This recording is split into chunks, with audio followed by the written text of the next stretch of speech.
Hey, what's up everyone? My name is Daniel. I'm a licensed contractor and today I'm going to show you how to cut a hole in your stone countertop.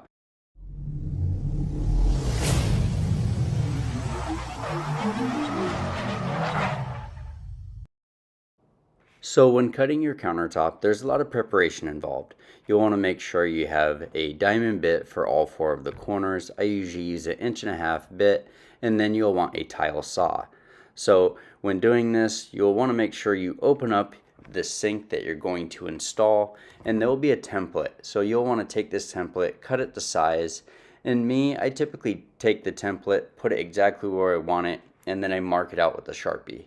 I tape it in place, and then I measure like 3 times just to make sure, because this is not something you can make a mistake on.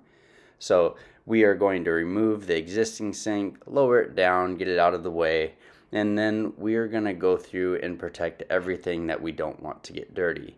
Now typically when cutting a countertop, you will not be cutting it inside the home, but in this case we are cutting it inside the home, so I will go through and mask everything off with plastic. It's going to be a little wet and it's going to make a mess, so I am going through and protecting everything the best way possible.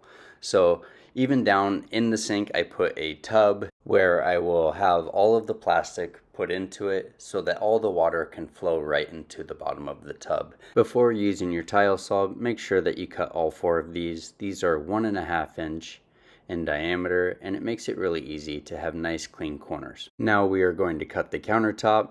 Measure 3 times, cut once, and be patient when doing this. I am using a wet saw to cut these. A lot of people use a dry saw. The wet saw helps keep a lot of the dust from getting into the air, which I prefer.